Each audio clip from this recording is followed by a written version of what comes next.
हर साल नए साल के शुरुआत से पहले 25 दिसंबर को क्रिसमस मनाया जाता है। तुम सबको क्रिसमस की ढेर सारी शुभकामनाएं। क्रिसमस क्यों मनाया जाता है पता ही है, मुझे लगता है कि सबको पूरी दुनिया में पता है कि इस दिन ईसा मसीह का जन्म हुआ था, इसलिए क्रिसमस मनाया जाता है। और आगे की बहुत सारी जानकारियां हैं, बहुत सारी कहानियां हैं। अगर तुम लोगों को जाननी है ये सारी कहानियां तो तुम सब लोगों के पास गूगल है, गूगल करके उसको सर्च कर सकते हो, देख सकते हो क्या है क्या नहीं है। पर मेरा मानना यह है कि मैं तुम्हें इन सारी कहानियों को बतला के तुम्हारा वक्त नहीं बर्बाद करना चाहता,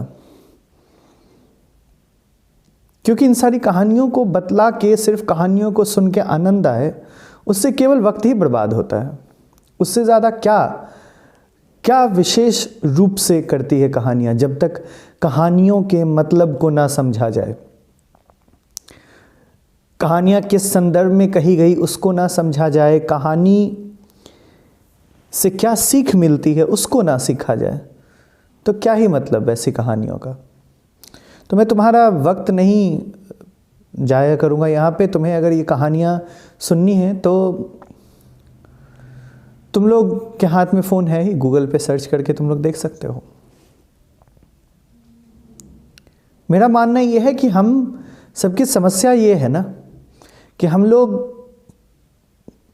को जब आम मिलती है तो उसको खाने के बजाय हम लोग पेड़ ढूंढने चले जाते हैं। अब जिनको पेड़ ढूंढना है वो चले जाएं, कोई दिक्कत नहीं है। पर जो यहाँ इस वक्त पे बैठे हैं उनके लिए मैं ये सिर्फ कह रहा हूँ कि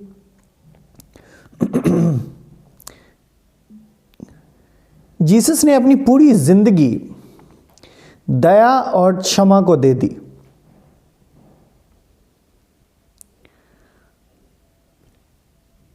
आज कितने लोग हैं जो दया और क्षमा का सही भाव में, सही रूप में प्रदर्शन करते हैं या सही रूप में उसको समझते हैं और उस चीज का पालन करते हैं। कितने ऐसे लोग हैं, मैं कितने ऐसे धार्मिक लोगों को जानता हूं जो कहने को तो बड़े दयालु हैं, पर उनके अंदर दया भाव सिर्फ कुछ लोगों के लिए होती है जिनसे उनका फायदा होता है। यहां तक कि परिवार में भी ऐसे लोग होते हैं जिनमें दया और क्षमा बहुत ही, जिसको कहते हैं ना कि सेलेक्टिव होती है, बहुत ही। या समाज में देख लो आसपास,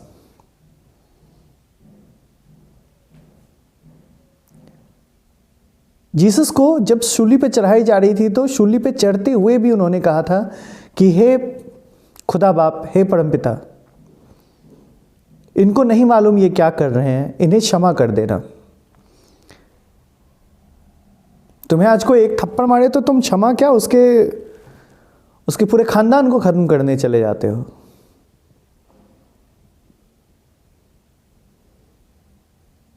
आज तुम्हारे सामने कोई पागल आदमी हो, तुम्हें पता है कि वो पागल हो,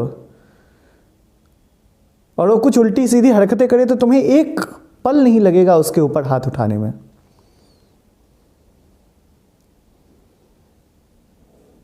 तो दया और क्षमा को तो भूल जाओ, एक जो मानवता होती है वो भी नहीं है।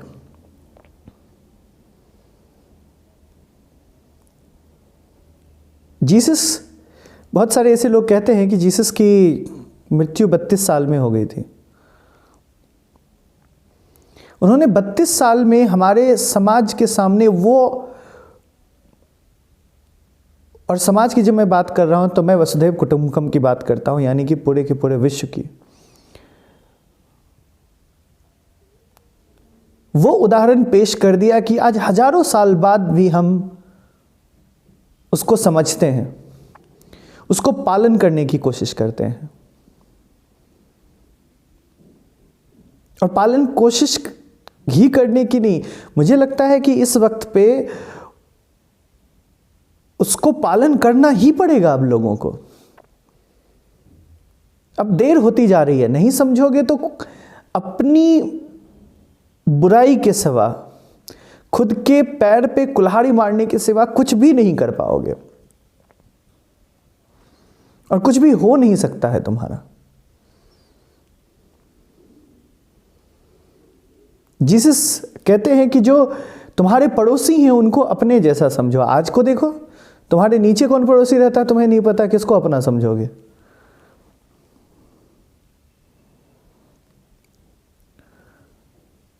तो 25 तारीख को क्रिसमस के दिन नाच गाना करके आप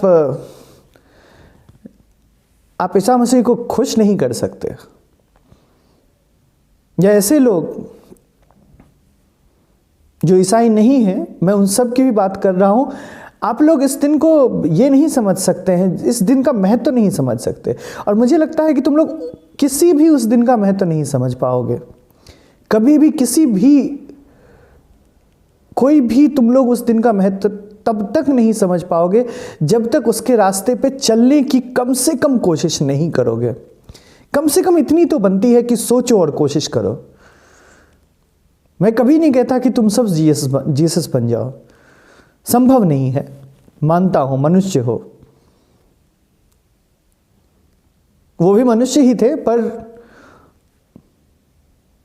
अब कहते हैं ना कि सब एक जैसे नहीं हो सकते, तो आगे क्या कहना, पर कोशिश तो कर ही सकते हैं। तुम जिसकी पूजा करते हो, तुम जिसकी आराधना करते हो, तुम जिसको भगवान मानते हो, तुम जिसकी तरफ देखते हो, अगर उस जैसा बनने की कोशिश नहीं करते हो तो उसकी तरफ देख के क्या फायदा होने वाला है? या उसकी पूजा करके क्या फायदा होने वाला है? उसने तुम्हें आके कभी कहा कि मेरी पूजा करना? वो कभी नहीं कहता मेरी पूजा करना, और कभी बोल भी नहीं सकता कि वो मेरी पूजा करना। उसको अपनी पूजा नहीं करवानी है, उसने तो तुम लोगों के लिए जान दे दी है। उसको तुम्हारी क्या पूजा की जरूरत है, तुम्हारी आराधना की जरूरत है? वो तो तुम्हें एक सीख देने आया, सीख दिया। और तुम लोग इस बात पे, कितने सारे लोग इस सवाल को लेके परेशान हैं कि जीसस की मृत्यु के बाद जब उनका दोबारा जन्म हुआ तो उसके बाद क्या हुआ, ये बात बताओ। अरे क्या मतलब है क्या हुआ है उसके बाद, क्या नहीं हुआ?